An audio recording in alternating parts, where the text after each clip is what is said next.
Hello, darlings. Please don't forget to like, share, subscribe. If you're another YouTuber, let me know down in the comments and I will sub you back. Now stay safe, get your boosters, and here's the video.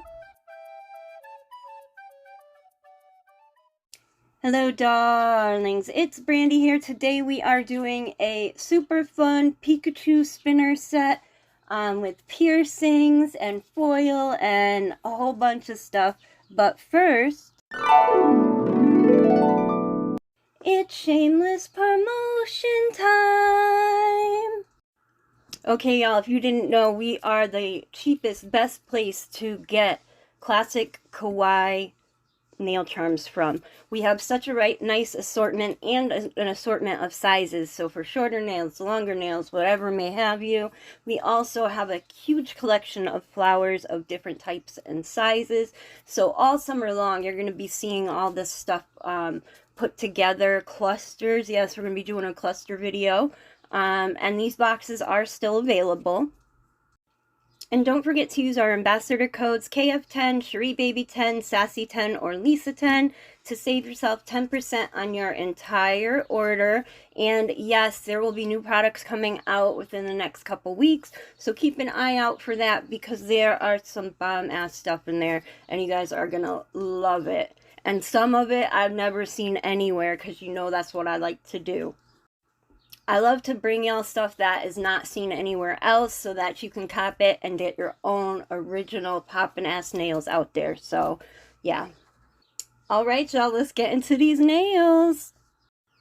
Okay, one more thing I forgot. If you are interested in supporting this channel and you're not interested in buying nail products, there is a new button where you can give a donation through YouTube, and it will, you know, get to me that way. So if you're interested, it's there. My Cash App and my PayPal stuff is also in the description box, down past all my other social media accounts, so that's there as well. And now finally we can get on to the nails.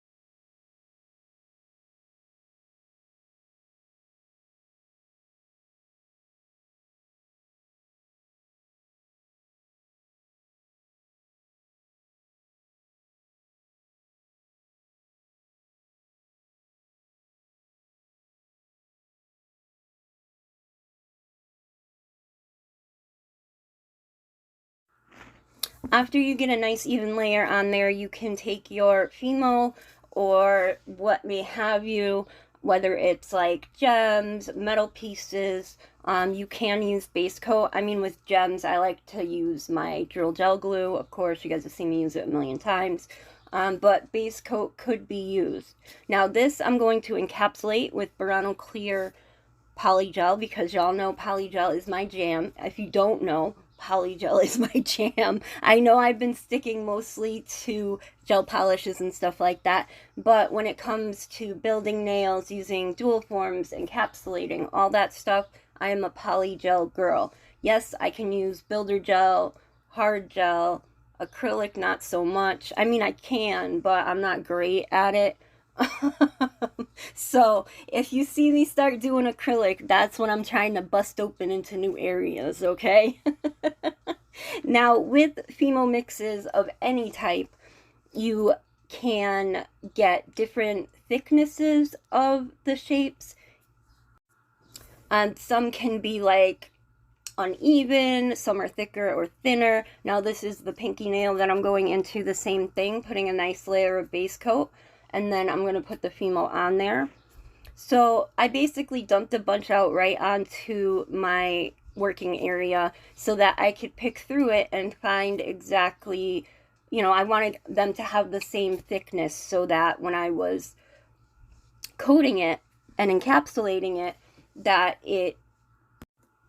I wouldn't have to use like one side is more thick than the other, like the top or the bottom or one side, what may have you. So after I, like, see, I removed it because I didn't like the way that that one was fitting in there. So that's no problem. Now, I will get into some other info once we get into the filing of this. And I know usually I finish one nail and then go to the next and leave it like that. Oh, wait, I'm doing it anyway. All right, all right. You would think that since I just filmed this yesterday that I would remember the order that I did them in. So for the encapsulation, I sped it up quite a bit because if I sat there with you with it, it's like a good, I don't know, 5-6 minute process. And I was trying to go with less is more, but I ended up having to put more and more polygel on there because, you know, the Fimo was standing up more than my brain was recognizing, because y'all know I got my issues, right? So what I do is, if I need to add more, I will either toothpaste it right on like that, or I will use the spatula on the end. It just depends.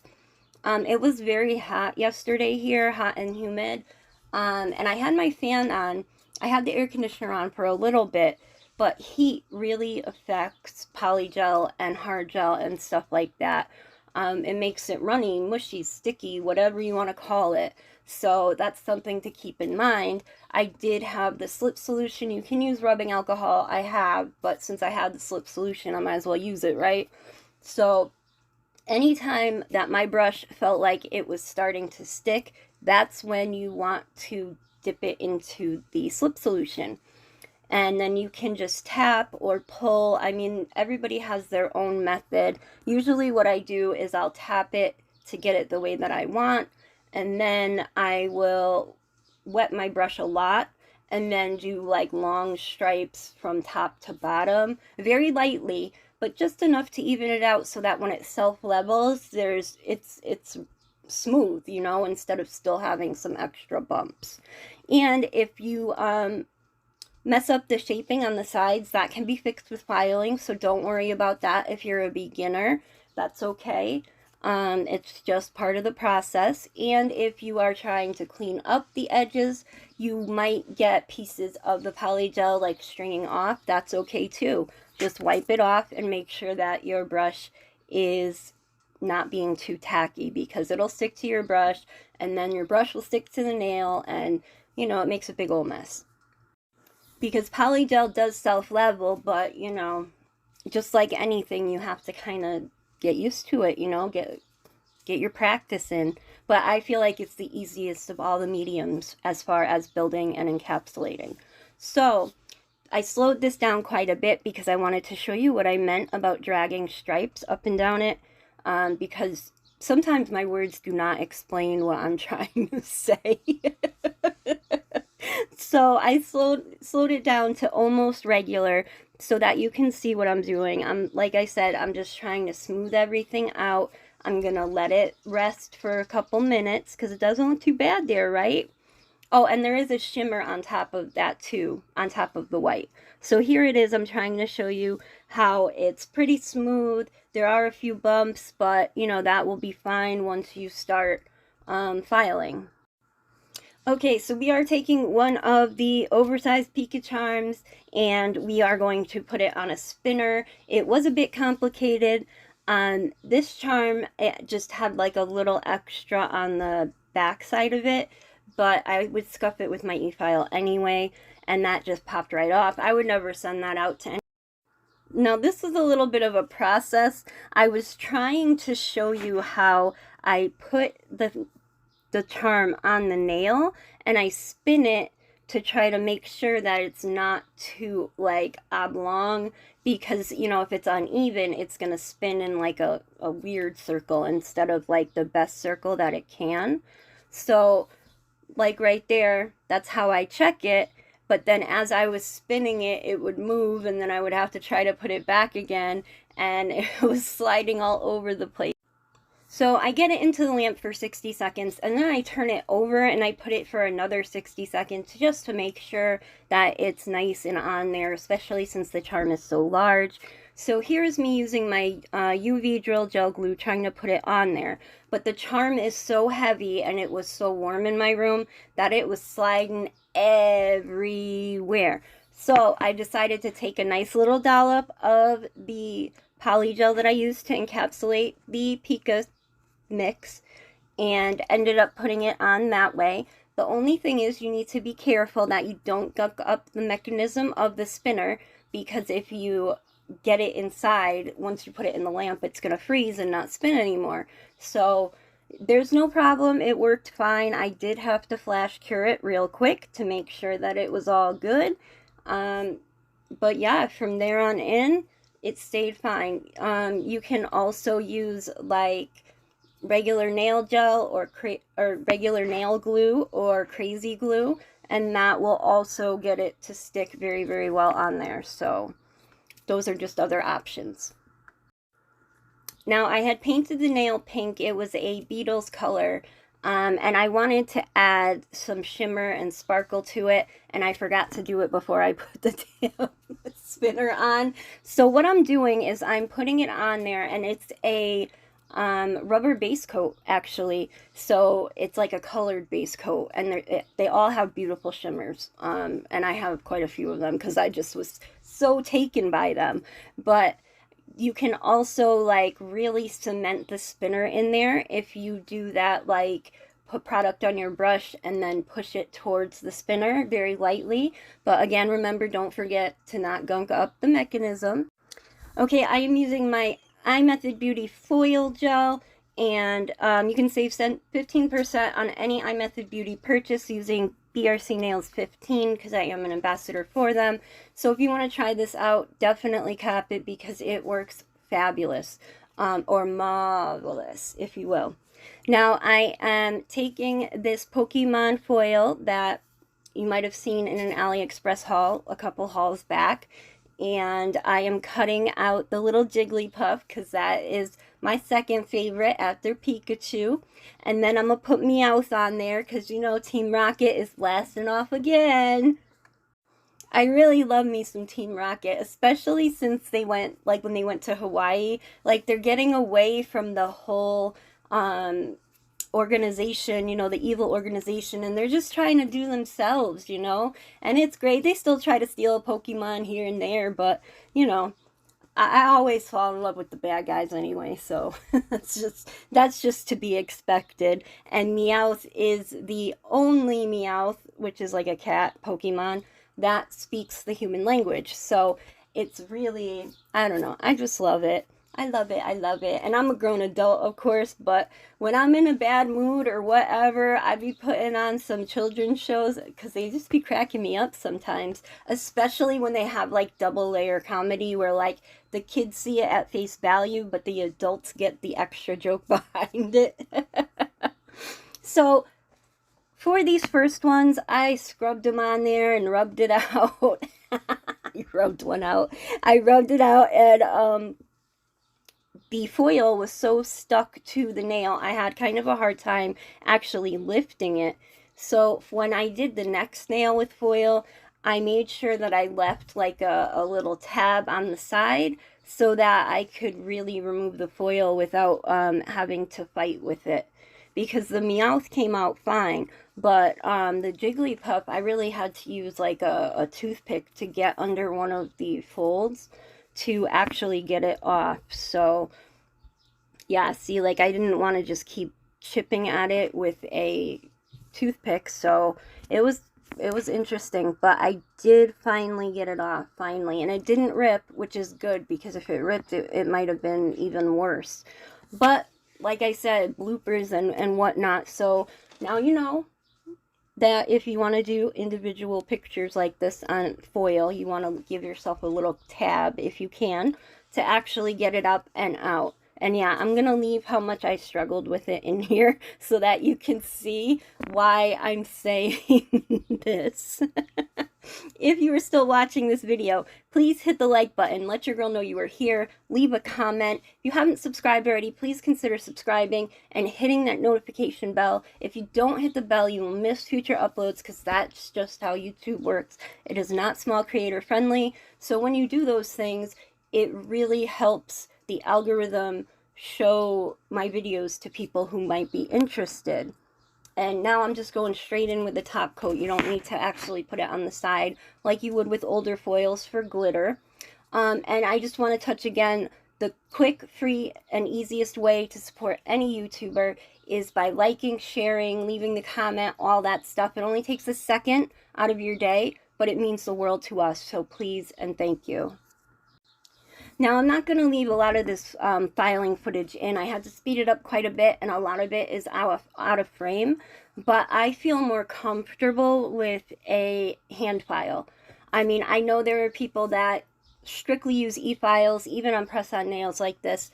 But when I'm doing press-on nails, unless it's like acrylic or something I need to cut down or something like that, I tend to use a hand file just because it just, I feel like I have more control. And that just kind of shows that I need more practice with my e-file, but it is hard to file a nail on a stand. So if you're holding it with your finger and you're trying to file it, the spot that your finger is holding is going to be weird, right? So that's why I'm more comfortable with a hand file. I don't know. But yeah, I just wanted to mention that as this was happening. Oh, and another thing. When you encapsulate Fimo, if you file and you hit the Fimo, it doesn't matter. The pattern goes all the way through the piece. Because, like, Fimos are made in long rods, and then they, you know, slice it up. So all the color and all the pattern goes all the way through. So if you are trying to do like the most minimal encapsulation and then you end up hitting the Fimo, don't worry about it. It's not going to mess up the image in any way. And in particular, this one, I've tried it and it's fine. So yeah, that was the other pointer that I wanted to give out while I was filing.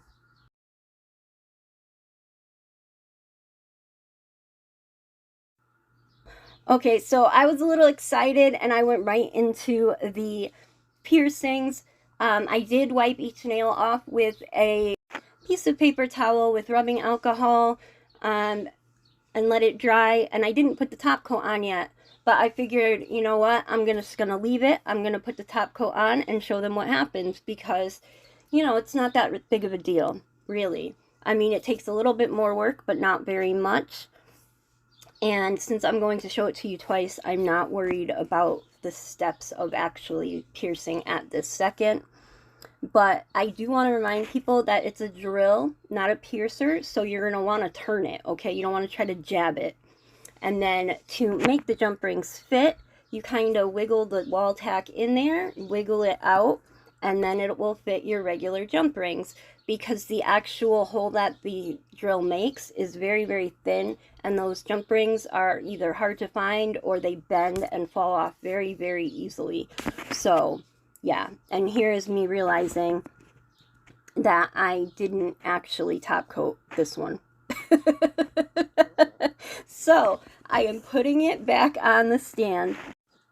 I decided I was going to top coat the pinky and the thumb because, you know, I would forget probably and then, you know, have to go redo it again anyway. So, and you see with that top coat, all the little graininess or file marks, they totally disappear.